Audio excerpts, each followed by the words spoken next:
신명기 33장 17절, 오늘은 므낫세 지파에 대한 이야기를 해드리겠습니다.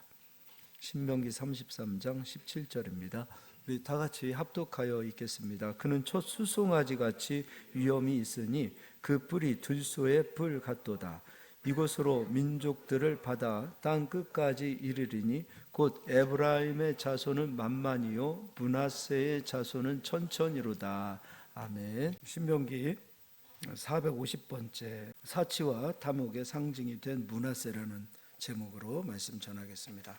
제가 목이 많이 안 좋아가지고 그러는데 죄송합니다. 오늘 말씀 한번 다시 본문 읽어보도록 하겠습니다. 17절 다 같이 읽겠습니다. 에브라임 지파와 므낫세 지파를 설명해 드리는데, 에브라임 지파와 므낫세 지파는 요셉의 두 아들이에요. 에브라임 지파도 하나님의 은혜를 참 많이 받았습니다. 근데 므낫세 지파를 보면 어떤 면에서 보면 에브라임보다도 더 많은 은혜를 받은 사람들, 거저 얻은 은혜가 에브라임 지파하고 므낫세 지파는 다른 어떤 지파보다도 가장 많아요. 에브라임 지파도 설명해 드렸지만 이 므낫세 지파를 보면 참 복이 많은 사람이다. 또 실제로 이스라엘에 가서 이 므낫세 지파가 소유했던 그 땅들을 보게 되면, 야, 이 사람들은 진짜 복 있는 사람이다. 그러니까 어떤 육적인 축복을 참 많이 받은 사람들이에요. 근데 그 육적인 축복을 많이 받았을 때 그것을 영적으로 잘 사용해야 됩니다. 근데 이 므낫세 지파는 육적인 축복을 영적으로 잘 사용하지 못한 그런 그 지파이고, 또 오늘 말씀 제목인 것처럼 사치와 탐욕의 상징이 된 지파의 이름이라고도 볼 수 있습니다. 그러니까 시작은 축복을 많이 받았지만 마지막은 그 축복을 선한 곳에 쓰이기보다는 어떤 사치와 탐욕으로 그 축복을 잘 사용하지 못해서 끝이 좋지 못한 그런 지파라고도 볼 수 있습니다. 이제 가나안 땅에 들어갔을 때 하나님께서 이스라엘 백성들에게 요구하시는 것이 있죠. 신명기 14절입니다. 14장입니다.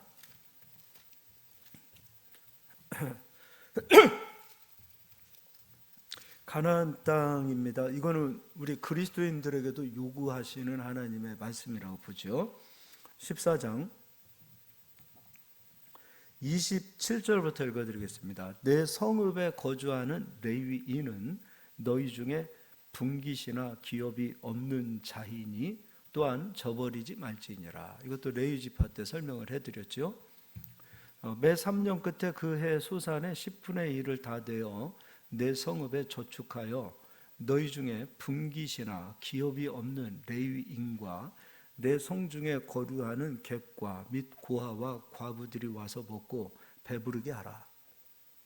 레위인도 고아와 과부와 객과 같은 어떤 면에서 보면 가진 것 없는 자. 근데 그들로 배부르게 하라. 그리하면 내 하나님 여호와께서 내 손으로 하는 범사에 내게 복을 주시리라. 이렇게 말씀하고 있어요. 또 이번에는 이제 15장도 보겠습니다. 15장 7절에 내 하나님 여호와께서 내게 주신 땅 어느 성읍에서든지 가난한 형제가 너와 함께 거주하거든 그 가난한 형제에게 내 마음을 완악하게 하지 말며 내 손을 움켜쥐지 말고 반드시 내 손을 그에게 펴서 그에게 필요한 대로 쓸 것을 넉넉히 구워주라. 삼가 너는 마음에 악한 생각을 품지 말라. 곧 이르기를 일곱째 해 면제년이 가까이 왔다 하고 내 궁핍한 형제를 악한 눈으로 바라보며 아무것도 주지 아니하면 그가 너를 여호와께 호소하리니 그것이 내게 죄가 되리라. 너는 반드시 그에게 줄 것이요 줄 때에는 아끼는 마음을 품지 말 것이라. 이로 말미암아 내 하나님 여호와께서 내가 하는 모든 일과 내 손이 닿는 모든 일에 내게 복을 주시리라. 인색한 마음, 아까운 마음 갖지 말라고 얘기하고 있어요. 그러면서 11절에 땅에는 언제든지 가난한 자가 그치지 아니하겠으므로 내가 내게 명령하여 이르노니 너는 반드시 내 땅 안에 내 형제 중 곤란한 자와 궁핍한 자에게 내 손을 펼지니라. 이게 가나안 땅에 들어갔을 때 이스라엘 백성들에게 요구하셨던 하나님의 말씀이에요. 또 24장도 가서 보겠습니다. 24장 14절입니다. 곤궁하고 빈한한 품꾼은 너희 형제든지 내 땅 성문 안에 우거하는 객이든지 그를 학대하지 말며, 사업하시는 분들 잘 들으셔요. 그 품삯을 당일에 주고 해진 후까지 미루지 말라. 이는 그가 가난함으로 그 품삯을 간절히 바람이라. 그가 너를 여호와께 호소하지 않게 하라. 그렇지 않으면 그것이 내게 죄가 될 것임이니라. 이게 하나님 아버지의 마음이에요. 가난한 자, 또 가지지 못한 자, 하루 한 끼 먹고 살아야 되는 그런 사람들까지도 하나님께서는 그들을 불쌍히 긍휼히 여기시는 마음을 갖고 계시죠. 또 이제는요, 이제 이스라엘 백성들에게 요구하시는 것이 있어요. 19절입니다. 내가 밭에서 곡식을 벨 때에 그 한 뭇을 밭에 잊어버렸거든 다시 가서 가져오지 말합니다. 나그네와 고아와 과부를 위하여 남겨두라. 그러니까 쌀 한 톨까지도 그냥 막 부지런히 막 다 챙겨서 가져오지 말합니다. 일부러 좀 흘리라는 거예요. 그리고 남겨두라는 거예요. 그리고 내가 좀 모르고 남겨두고 온 곡식들이 있으면 그거 가지러 가지 말합니다. 그냥 내버려 두랍니다. 이런 좀 넓은 마음을 갖고 살으라는 거죠. 그러면서 그리하면 내 하나님 여호와께서 내 손으로 하는 모든 일에 복을 내리시리라. 내가 내 감람나무를 떤 후에 그 가지를 다시 살피지 말고 그 남은 것은 객과 고아와 과부를 위하여 남겨두며. 이제 사업하시는 분들도 그렇고 우리가 가져야 될 그런 마음이에요. 그물도 그렇잖아요. 그물도 우리나라도 요즘은 이제 이 그물의 이 크기 이런 것들을 또 이제 단속하기도 하더라고요. 근데 저는 이런 단속이 좀 더 필요하다고 봐요. 진짜 선진국이나 이런 나라 가보면 작은 고기들은 무조건 놓아주게 돼 있어요. 근데 작은 것까지도 다 잡으려고 하는 그런 마음들. 이거는 뭐 어부뿐이겠습니까? 농사 짓는 사람, 사업하시는 분들, 뭐 작은 것까지도 그냥 다 긁어 모아야 되는, 그래야 막 직성이 풀리는 그런 것들을 하나님은 원치 않으신다는 거예요. 좀 이런 부분에서는 일부러 좀 덜렁덜렁 됐으면 좋겠어요. 우리는 그런 사람이 있으면은 되게 뭐라 그럴까 참 가벼운 좀 뭐라 그럴까 좀 안 좋게 인식을 하는 경우가 있어요. 뭐 하나까지도 그냥 악착스럽게 챙겨오는 사람이 똘방진 사람이고 좀 이런 부분에서 좀 남겨두고 흘려놓고 좀 베푸는 그런 사람들은 어딘지 모르게 좀 빈틈이 많은 사람 이렇게 생각을 하는데 성경은 그렇지 않아요.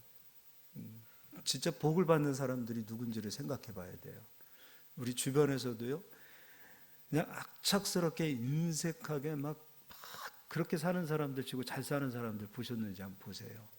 그리스도인들 중에서는 잘 사는 사람 없어요. 하나님 그런 사람 복 안 주세요. 이건 성경이에요. 막 10원짜리 하나까지 막 그렇게 매사의 일을 결정할 때도 막 계산적이고 헤아리고 너무 그렇게 하지 마시라는 거예요. 이것이 나에게 이익이 되는지 이것이 이익이 안 되는지 손해를 보더라도 하나님의 영광이라면 좀 손해를 보는 일을 좀 택하라는 것이죠. 근데 우리는 그런 사람들을 참 바보 같은 사람 이렇게 얘기해요. 근데 성경은 바보같이 살라는 거예요. 이게 지금 다 바보처럼 사는 거 아니에요. 바보처럼. 과일도 다 따와서 다 저장을 해야 되는 그런 사람들이 부지런한 농부지요. 근데 성경은 그렇지 않아요. 남겨두라는 거예요. 그리고 21절에 내가 내 포도원에 포도를 딴 후에 그 남은 것을 다시 따지 말고 객과 고아와 과부를 위하여 남겨두라. 이유는 무엇인가? 아까 소유하지 못한 자들, 기업이 없는 자들, 그들을 위해서 남겨두라. 너는 애굽 땅에서 종 되었던 것을 기억하라. 이러므로 내가 네게 이 일을 행하라 명령하노라. 이거는 지금 가나안 땅에 들어가거든 이스라엘 백성들에게 이렇게 너희가 살아라 이렇게 요구하신 거예요. 그럼 이제 므낫세 지파를 가서 보겠습니다. 여호수아 13장을 보겠습니다.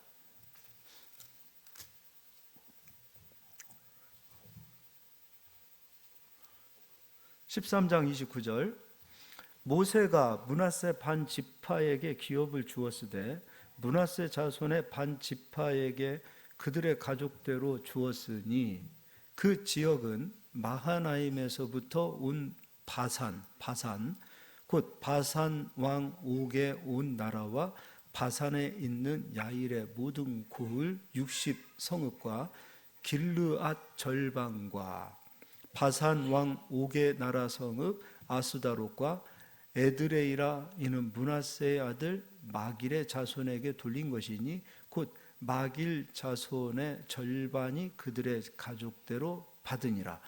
이거는 좀 지도를 한번 보도록 하겠습니다. 지도 한번 보여주세요. 자, 저 므낫세 지파가 얻은 그 색깔이 녹색으로 되어 있죠. 이제 요단강을 중심으로 지중해가 있는 그곳을 요단 서쪽 이렇게 얘기하고요. 요단 서쪽 그리고 요단강을 중심으로 저쪽에 므낫세 지파가 소유한 저쪽을 가리켜서 요단 동쪽 이렇게 얘기하는 거죠. 동쪽.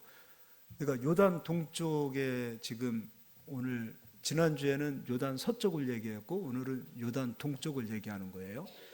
자, 전체적으로 그림을 한번 보세요. 가장 넓은 땅을 소유했죠. 가장 넓은 땅을 소유했어요. 더군다나 요단 서쪽은 바닷가를 얻었습니다. 지중해 바다를 얻었어요. 근데 요단 동쪽 저 넓은 땅을 얻는 그 므낫세 지파는 저 땅이 제가 봤을 때는 이스라엘 전체 영토 중에서 가장 좋은 땅이에요. 아마 최고로 좋은 땅이 아닐까 그렇게 생각이 되어져요. 그런데 저 요단 동편도 지난 시간에 설명해 드렸듯이 야곱이 이 세겜 땅을 요셉에게 주었죠. 근데 저 세겜 땅을 얻었을 때도 전투도 하지 않고 그냥 얻어낸 땅들이에요. 그리고 저 세겜 땅을 얻었을 때도 그때만 해도 여리고 성을 정복하고 아이 성을 정복하고 세겜 땅에 올라갔을 때까지만 해도 거의 대부분 이스라엘이 연합해서 땅을 얻어낼 때란 말이에요. 그러니까 저 요단 동편의 땅도 많은 피 흘림을 갖지 않고 그냥 얻어낸 땅들, 그럼에도 불구하고 저렇게 많은 땅들을 얻어냈어요. 그리고 요단 동편도 마찬가지죠. 요단 동편에 있는 루벤, 갓, 므낫세 지파가 얻은 저 길르앗 그 요단 동편에 있는 전체의 땅을 길르앗 땅 이렇게도 이야기하죠. 근데 저 땅도 마찬가지로 이스라엘의 전체 12지파가 연합해서 싸워서 얻어낸 땅이에요. 그러니까 므낫세 지파 혼자 가서 얻어낸 땅이 아니라 전체가 얻어낸 땅을 우리가 이 땅에서 살고 싶습니다 하고 저 땅을 얻어냈다는 거예요. 거저 얻은 땅이라고 볼 수 있어요. 거저 얻은 땅. 지도를 보더라도 가장 넓은 땅을 소유했단 말이에요. 그럼 가장 많은 것을 가졌으면 하나님께서는 또 많은 것을 찾으시지요. 많은 능력을 주시면 많은 능력에 대한 하나님은 무엇인가를 찾으신단 말이에요. 근데 오늘 이제 므낫세 지파의 이 행위를 한번 보도록 하겠습니다. 이제 역대상을 가서 보겠습니다. 역대상 5장이에요.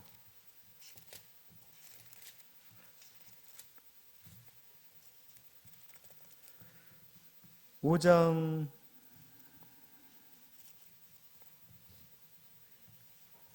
23절부터 좀 읽어드리겠습니다. 므낫세 반 지파 자손들이 그 땅에 거주하면서 그들이 번성하여 바산에서부터 바할 헤르몬과 스닐과 헤르몬 산까지 다 달았으며 그들의 족장은 에벨과 이시와 엘베엘과 아스리엘과 예레미야와 호다위와 야디엘이며 다 용감하고 유명한 족장이었더라. 지도 한 장, 아까 다음 거 지도도 한번 꺼내주세요. 그들이 그들의 조상들의 하나님께 범죄하여 하나님이 그들 앞에서 멸하신 그 땅 백성의 신들을 간음하듯 섬긴지라. 이들이 하나님을 온전히 쫓지 못하고 하나님께서 멸하신, 하나님 앞에서 멸망되어진 그들이 섬겼던 그들의 신을 또 음란하게 섬기고 있어요. 그래서 26절에 그러므로 이스라엘 하나님이 아수르 왕 불의 마음을 일으키시며 아수르 왕 디글랏 빌레셋의 마음을 일으키심에 곧 루벤과 갓과 므낫세 반 지파를 사로잡아 할라와 하불과 하라와 고산 강가에 옮긴지라. 그들이 오늘까지 거기에 있으니라. 하나님께서 저들을 다 쫓아내 버리셨습니다. 그러니까 골란고원이라고 하죠. 저희가 바산 지역이에요. 북쪽으로는 헐몬산이 있고요. 남쪽으로는 하우란 산맥이 있고 또 서쪽으로는 갈릴리 호수가 있고요. 그리고 동쪽에 하우란 산맥, 남쪽에 길르앗산지. 근데 이게 지금 설명해 주라 좀 이렇게 좀 해드릴게요. 사람이 가장 살기 좋은 그 해발이요 700에서 800m라 그래요. 예루살렘도 한 700m 이상이 되어져요. 그러니까 예루살렘도 실상은 살기가 좋아요. 왜냐하면 그렇게 더워도 그늘 속으로만 들어가면 한여름에도 시원해요. 예루살렘에도 거기에 맞는 이 과일들 이런 것들을 얻을 수가 있죠.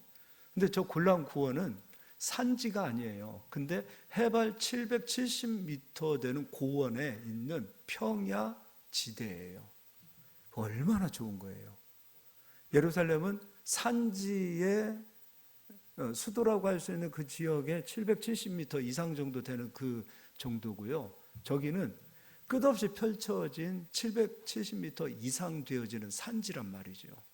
그러니까 농사를 지어도 잘 되고 과일도 잘 되고 너무 풍요로워요.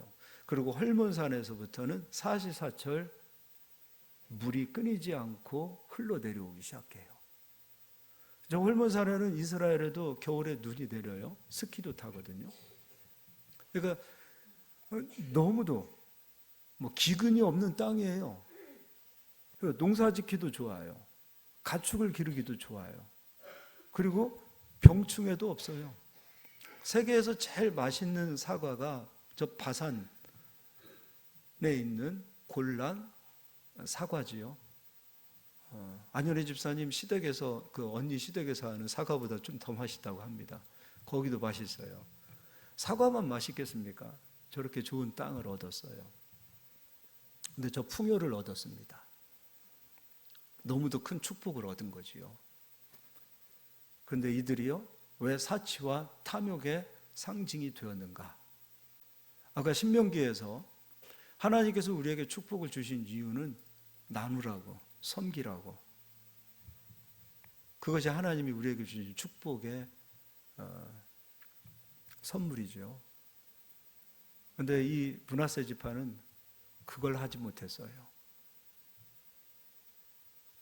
하나님 앞에 축복받는 거 굉장히 좋지요. 근데 받아서 뭐 하려고요? 이 물음이 꼭 있어야 돼요. 야고보 사도에게 하나님께서 야고보 사도를 통해서 이런 말씀하셨죠. 너희가 받지 못함은 구하지 않기 때문이다. 구하여도 받지 못함은 정욕으로 쓰려고 잘못 구했기 때문이다. 우리 하나님 앞에 축복을 왜 구해야 하는지, 능력을 왜 구해야 하는지 분명한 목적을 갖고 기도를 하셔야 돼요. 무조건 축복을 주십시오. 하나님 아시지요. 돈 좋지요. 축복 좋지요. 능력 좋지요. 하나님으로부터 받는 그 은혜가 얼마나 좋습니까? 근데 왜 그 모든 것들을 받아야 하는 분명한 이유와 목적을 가지고 사시냐 이거죠. 그리고 하나님께서 주셨을 때 한 번 또 시험하실 겁니다. 너 지금 그 축복이 하나님 거라고 인정하고 있다면 너 하나님 앞에 한번 드려봐라. 오늘 아끼는 마음 없이 또 인색함이나 억지로가 아니라 정말 하나님 앞에 이건 하나님 겁니다 하고 드릴 수 있는지를 하나님께서는 보신다는 거예요. 그걸 통과되어져야만이 하나님께서는 그렇구나. 너에게 이 모든 것들을 내가 맡겨도 되겠구나. 이게 복의 원리거든요. 근데 우리는 구하지요. 좋지요. 축복이 좋고 돈도 좋고 그런 모든 것들이 얼마나 좋습니까? 근데 명확한 이유와 목적을 가지고 하나님 앞에 좀 구했으면 좋겠어요. 복을 받고 못 받고는 하나님에게 달린 것이 아니라 나에게 달려있다. 이걸 꼭 기억해 주셨으면 좋겠습니다. 자, 이제 아모스 4장을 가서 보겠습니다. 아모스 4장.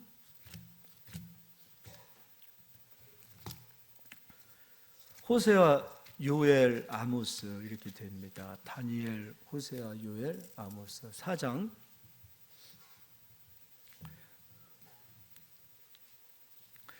1절 읽어드리겠습니다. 사마리아의 산에 있는 바산의 암소들아 이 말을 들으라. 그 사마리아는 요단 동쪽에 있는 므낫세 지파의 땅이고요. 바산은 요단 서쪽에 있는 므낫세 지파의 땅이에요. 근데 같은 장소에 같이 있는 것으로 보지요. 이게 무슨 말이냐면 사마리아 산은 권력의 상징이에요. 그러니까 북이스라엘의 수도였고요. 그리고 세겜 지역, 이 므낫세 지파가 소유한 이 땅에 수도가 3번이나 세워지죠. 세겜에 세워지기도 하고 사마리아에 세워지기도 하고.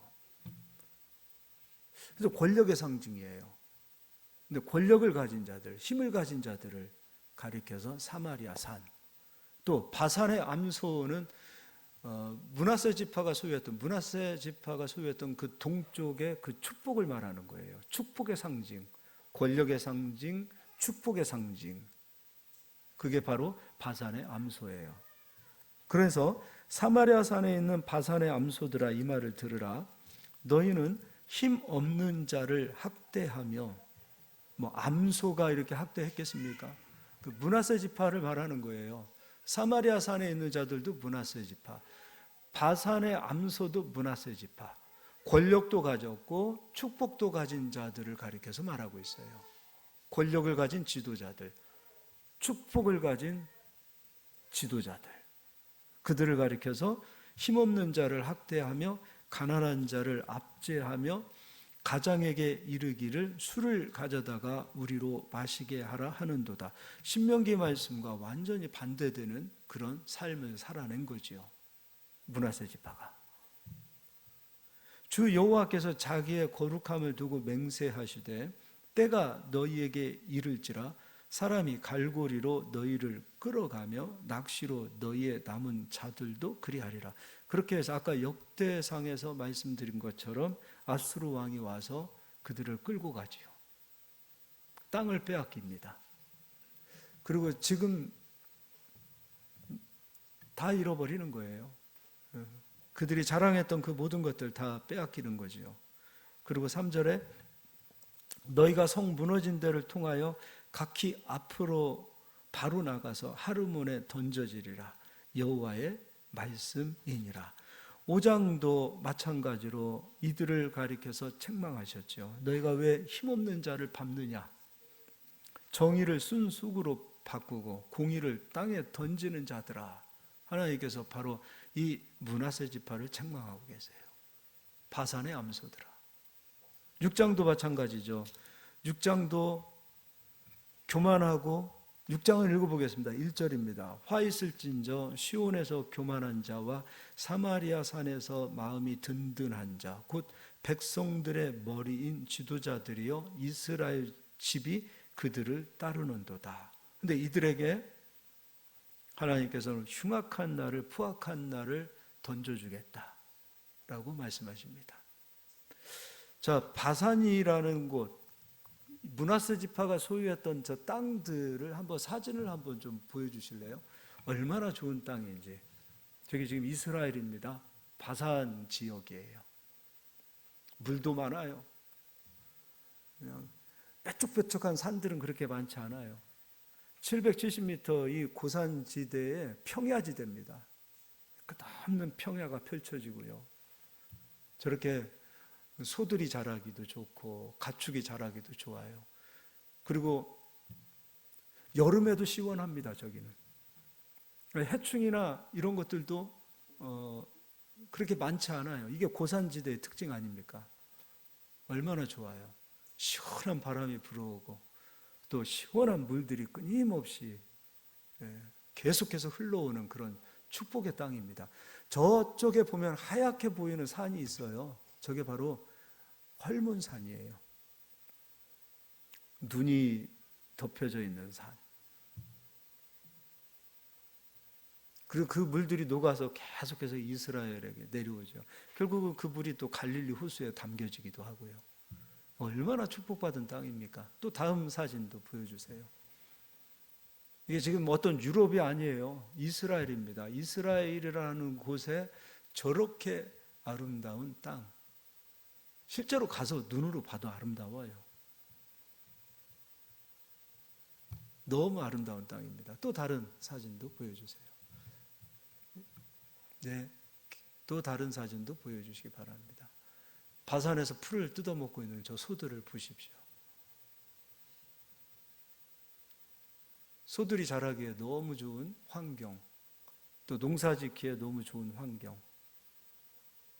그 땅을 얻었어요. 그런데 나누지 못했습니다. 그리고 그것으로 사치했습니다. 그리고 그것으로 살을 찌웠습니다. 나누기보다는 더 풍부해지는 그런, 누리는 것은 익숙했지만 이것을 베푸는 것은 익숙하지 않은 지파가 므낫세 지파의 상징이라는 거죠. 또 다음 사진도 보여주세요. 저 소들을 보십시오. 저 소들이 가난한 자들을 학대했겠습니까? 저 므낫세 지파, 저 풍요의 축복을 누리면서 살이 두룩두룩 쪄 있는 그 므낫세 지파의 그 귀부인들, 그들을 가리켜서 바로 바산의 암소들아, 이렇게 이야기하고 있어요. 또 다음 사진 보여주세요. 또 보여주세요. 이제 거의 저게 그냥 일반 평야가 아니에요. 770m 이상 되는 그 해발 고도에 있는 평야라는 것.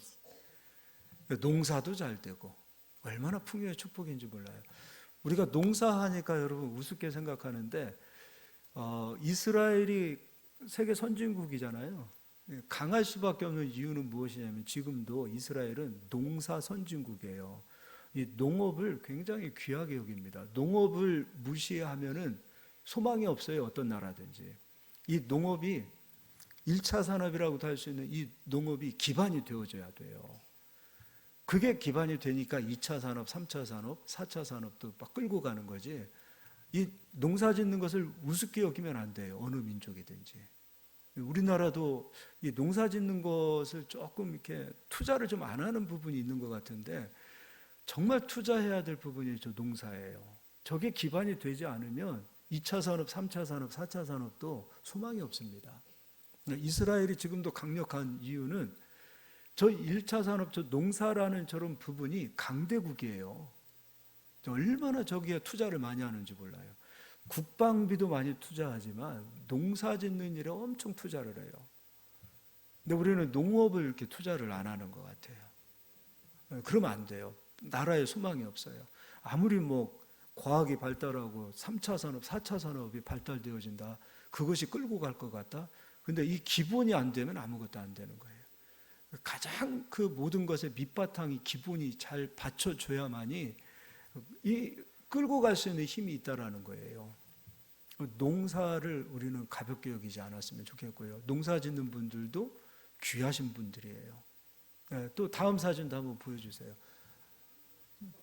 저게 합성이 아니에요. 실제 바산에서 찍은 암소예요. 얼마나 좀 풀이 좋고 얼마나 아름다워요. 이쁘잖아요. 바산의 암소들아. 묵직하죠. 그러니까 이 아모스 선지자가 그 바산의 암소들아 했을 때 저런 소들을 보고 얘기하는 거 아니겠어요? 좀 남겨줘야 되지 않겠니? 너만 뜯어먹으면 어떻게 하겠니? 좀 그런 걸 얘기하는 거죠. 근데 자기는 살을 찌웠어요. 자기는 풍요로웠어요. 나누지 않았어요. 베풀지 않았어요. 근데 이 사치라는 것은 중독이에요, 여러분. 알코올, 마약, 도박 이런 것만 중독이 아니에요. 사치는 중독이에요. 중독이 되면 알코올 중독이 되면 마약이 중독이 되면 또 뭐죠? 도박이 중독이 되면 주변이 보이지가 않아요. 내가 사랑하는 나의 가족들도 안 보여요. 알코올 중독자들도 마찬가지예요. 먹어서는 안 되는데 그런데도 불구하고 술이 나를 먹지요. 술이 나를 먹는 거예요. 결국은 고통을 누가 당해요? 가족들이 함께 당하는 거예요. 도박도 마찬가지죠.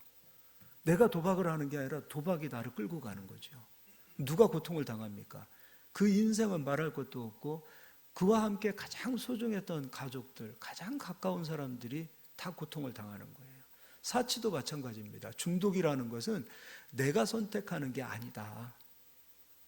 바로 사치가 나를 끌고 가는 거예요. 너 이거 안 사고는 못 배기지. 나를 끌고 가는 거예요. 이거 중독이에요. 이 므낫세 지파의 그 하나님으로부터 심판받은 것은 저 사치에 중독이 된 거예요. 그러니까 주변이 보이지 않는 거예요. 오직 자기만 보이는 거예요. 이번에는 이제 디모데 전서를 가서 보겠습니다.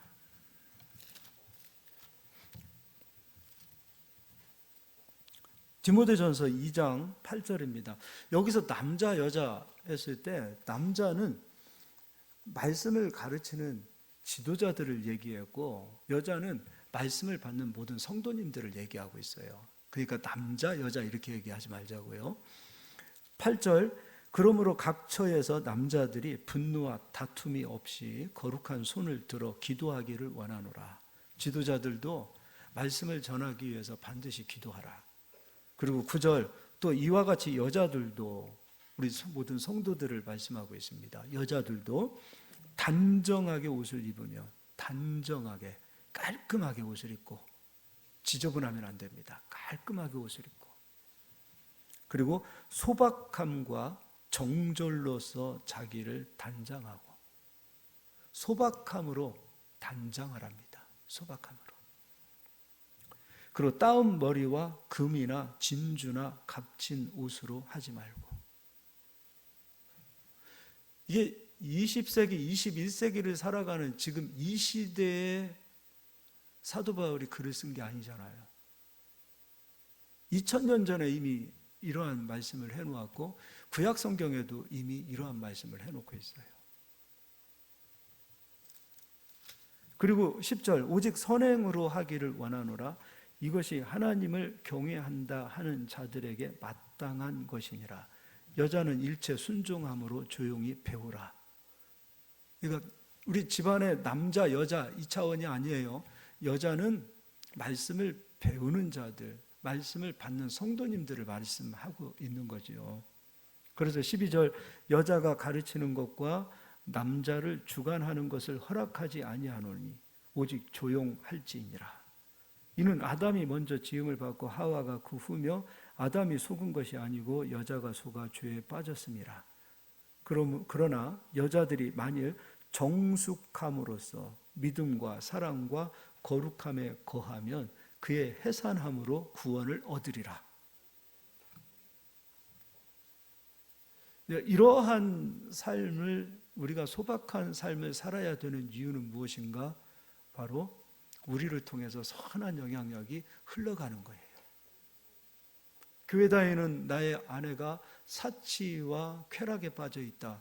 그럼 남편은 그 아내를 보고 신앙생활 할 마음이 들지 않을 겁니다.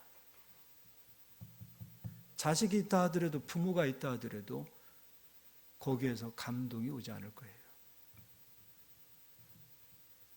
그렇지 않겠어요? 그래서 이 소박함, 단정함, 깨끗함, 사치하지 않음으로 우리를 꾸밀 수 있는 것도 저는 중요하다고 봐요. 왜 언제부터인가 물질이, 축복이 저 이방인 손에 자꾸 빼앗기게 되는가? 오늘 므낫세 지파와 같은 나의 가치관이 나도 모르게 서서히 변해가고 있는 것은 아닌지 생각해 봐야 됩니다. 우리 교단에도 신원 에베네셀 회장님이 계시잖아요. 박성철 회장님. 이분이 우리 서울신대 대학원에 장학금 낼 때 기업 회장님이시니까 뭐 1,000만 원 이렇게 내지 않아요. 몇 억씩 가지고 오세요. 그분이 어떤 옷을 입고 올까 궁금하죠. 그래도 의류업계 우리나라에서 최고의 명품들을 만드는 그런 회사 아닙니까? 20년, 30년 되어진 자켓을 깨끗하게 입고 오는 그 모습을 보고 감동을 받을 수밖에 없어요. 그분은 지금도 선교사님들 들어오면 모든 선교사님들, 목사님, 사모님들 양복, 정장 해마다 해주십니다. 가난한 목사님들 해마다 해주십니다.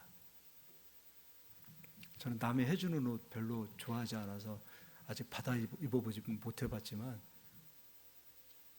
돈이 없어서 그렇게 헤어진 옷을 입는, 그러나 헤어졌다기보다도 유행이 지난 그런 옷을 그분이 입는 것은 돈이 없어서가 아니에요. 그런 것들도 우리가 한번 좀 생각해 봐야 될 필요가 있지 않을까 싶습니다. 이번에는요 6장도 한번 가져보겠습니다. 6장입니다. 6장 6절 그러나 자족하는 마음이 있으면 경건은 큰 이익이 되느니라. 우리가 세상에 아무것도 가지고 온 것이 없음에 또한 아무것도 가지고 가지 못하리니 우리가 먹을 것과 입을 것이 있은즉 족한 줄로 알 것이니라. 부하려 하는 자들은 시험과 울무와 여러 가지 어리석고 해로운 욕심에 떨어지나니 곧 사람으로 파멸과 멸망에 빠지게 하는 것이라. 돈을 사랑함이 일만하게 뿌리가 되나니 이것을 탐내는 자들은 미혹을 받아 믿음에서 떠나 많은 근심으로써 자기를 찔렀도다. 분명한 목적이 있어야 돼요. 이 축복, 이것을 우리가 소유해야 될 이유. 사실 돈이 있으면요 힘이 있어요. 돈은 권력이에요. 자존감도 높아져요. 자존심도 막 회복이 되어져요. 어디 가서 돈이 없어서 밥 먹었을 때 돈이 없기 때문에 밥값을 내지 못할 때 그때는 자신감이 죽잖아요. 그러나 내가 이 밥값 정도는 줘도 된다. 이건 나의 삶에 아무 영향력, 이걸 쓴다고 해서 내가 망하거나 그렇지 않는다 하고서 밥값도 마음껏 쓰는 분들은 자존감도 올라가잖아요. 그만큼 돈은 좋은 거예요. 그리고 돈을 구하는 게 나쁘다라고 성경은 말하고 있지 않아요. 분명한 목적을 가지고 구해야 하고 분명한 목적을 가지고 돈을 써야 된다는 거예요. 오늘 므낫세 지파가 얻었던 그 축복은 결코 작은 축복이 아니에요. 나중에 혹시라도 성지순례를 가서 므낫세 지파가 소유했던 저 바산, 저 골란 구원을 한번 가게 되면 아니 이스라엘에 이런 땅이 있었나 할 정도로 놀랍니다. 한여름에 가도 한겨울에 가도 놀라지요. 저 더운 땅에서, 저 척박한 땅에서 아니 이런 땅이 있었어? 가축을 길러도 잘 되고 질병에도 많이 노출되지 않아요. 농사를 져도 해충이나 이런 게 적어요. 병균도 적어요. 공기도 좋아요. 신선해요. 막 산소도 좋아요. 할몬산에서 불어오는 그 신선한 공기 얼마나 좋습니까? 가축들도 그런 공기를 먹고 마시고 산다고 생각해 보세요. 얼마나 무럭무럭 이쁘게 자라겠습니까? 축복받은 땅이죠. 근데 그 축복이 흘러가야 되잖아요. 그러지 못했어요. 권력에 눈이 멀었고 이 축복에 눈이 멀었어요. 그래서 그것을 선한 데 쓰지 않고 사치와 쾌락을 위해서 쓰고 자기의 욕망을 위해서 권력을 얻고 그 축복을 소유했던 그 므낫세 지파의 마지막은 너희들의 모든 소유를 내가 빼앗으리라. 누구한테 뺏기는가? 이방인에게 다 뺏깁니다. 땅도 빼앗깁니다. 축복도 빼앗깁니다. 그리고 그들도 그 땅에서 뽑혀집니다. 그리스도인들이 정신 바짝 차려야 될 부분이 바로 이거라고 생각해요. 그래서요 17절에 내가 이 세대에서 부한 자들을 명하여 마음을 높이지 말고 정함이 없는 재물에 소망을 두지 말고, 목적이 없는 재물에 소망 두지 마라. 이런 기도 해보셨습니까? 하나님 앞에 물질을 구해야 할 이유를 하나님 앞에 기도해 보신 적 있나요? 나 가난해서 자존심 상해서 나 하나님 이대로는 못 살겠습니다. 그런 기도 말고요. 나 맨 이렇게 정말 어디 가서 천덕꾸러기처럼 살고 나 이렇게 무시당하면서 살기 싫습니다. 그런 기도 말고요. 명확한 목적을 가지고 왜 물질을 구해야 하는지 하나님 앞에 진지하게 가지고 와서 기도해 보신 적이 있으십니까? 하나님, 선한 물질을 통해서 선한 사업을 하기로 원합니다. 그런 소망을 갖고 기도해 보신 적이 있습니까? 진지하게, 정말 진지하게. 정함이 없는 재물이 바로 그거잖아요. 목적도 없어요. 단지 그냥 돈이 좋으니까 하나님 돈 좀 주세요. 돈 좀 주세요. 이런 기도 말고요. 정함이 있는 기도를 하자 이거예요. 정함이 없는 재물에 소망을 두지 말고 오직 우리에게 모든 것을 후히 주사 누리게 하시는 하나님께 두며, 18절 다 같이 읽겠습니다. 선을 행하고 선한 사업을 많이 하고 나누어 주기를 좋아하며 너그러운 자가 되게 하라. 이 목적을 가지고 기도하시기를 소망합니다. 19절은 제가 읽어드리겠습니다. 이것이 장래에 자기를 위하여 좋은 터를 쌓아 참된 생명을 취하는 것이니라. 이러한 기도와 이러한 마음으로 하나님 앞에 서 나가십시오. 그러면 장래입니다.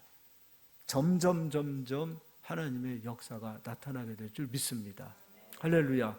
마지막으로 야고보 사도를 보고 가겠습니다.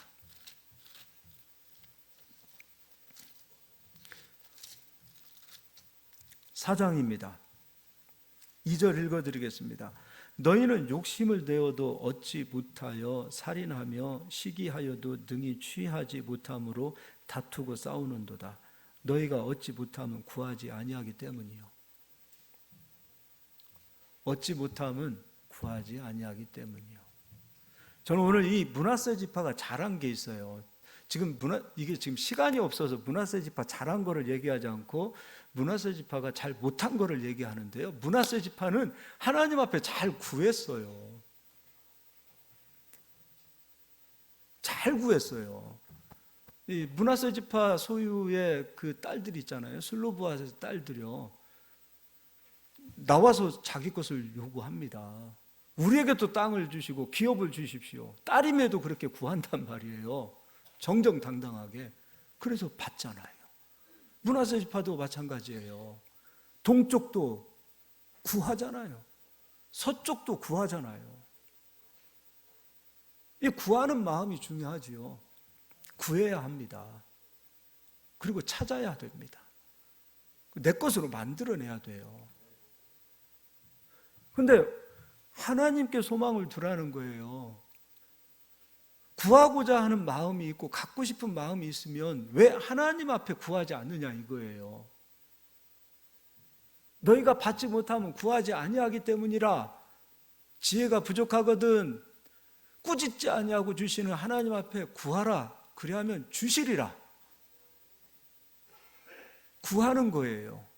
그리고 그 뒤에는요 3절 구하여도 받지 못함은 무엇으로 쓰려고? 정욕으로 쓰려고. 잘못 구하기 때문이라. 아까 박성철 회장님에 대한 이야기를 잠깐 해드렸는데 이분요 저기 전라남도 저 신안 아주 그 섬 지긋지긋하게 가난한 곳에 태어나서 가난하게 살다 서울로 상경했어요. 봉제공장에서 일을 하다가 그 신안에는 우리 성결교가 많아요. 저 전라남도에 가면 문준경 전도사님도 그쪽 분이시잖아요. 그래서 서울 와서 죽기 살기로 봉제공장 해가지고 돈을 벌었어요. 죽기 살기로. 근데 어느 날 죽을 병이 걸렸어요. 죽기 살기로 일하면 죽을 병 걸리더라고요. 죽을 병이 걸렸어요. 병원에서 이렇게 이제 언제 죽을 줄 모르는 사형 선고를 받아놓고 병원에 이렇게 침대에 앉아 있는데 지난날을 생각해 보니까 하나님, 나 이 지긋지긋한 가난에서 벗어나면 하나님 위해서 정말 신실하게 살겠습니다. 그렇게 고백했던 그의 신앙과는 상관이 없이 죽기 살기로 돈을 버는 자기 모습을 보니까 신앙은 없어지고 예배 자리에서는 떠나 있고 하나님과 상관없는 그런 삶을 살아가고 있는 거예요. 그때 하나님 앞에 기도했어요. 하나님 나 한 번만 살려주면, 나 한 번만 살려주시면 남은 인생 내가 하나님을 위해서 살겠습니다. 그러면 그 구멍가게 같은 그 봉제 공장이 지금은 아마 우리 업계에서는 제가 알기로 대기업일 거예요. 하나님 살려주셨어요. 그 창문 틈으로 빗줄기가 팍 파고 들어오는 거예요. 그러면서 그 빛이 병원에서도 포기한 그 병을 우리 하나님께서 만지셔서 고쳐주셨어요. 그리고 하나님 위해서 사는 거예요. 전 이게 우리가 살아가는 목적이라고 봐요. 근데 그분도 그거 다 놓고 가야 되잖아요. 그 선한 일을 위해서 하나님 내가 좀 살고 싶습니다. 나에게 좀 기회를 주십시오. 왜 우리는 이런 기도를 못 드립니까? 믿음이 없기 때문에 기도가 식어지는 거라고 얘기하고 있는데 실상은 소망이 없기 때문에 기도가 더 식어지는 거예요. 좀 소망을 좀 가졌으면 좋겠어요. 우리 젊은이들도 좀 소망을 가졌으면 좋겠습니다. 막연하게 그냥 꿈꾸지 마세요. 정말 꿈 꾸십시오.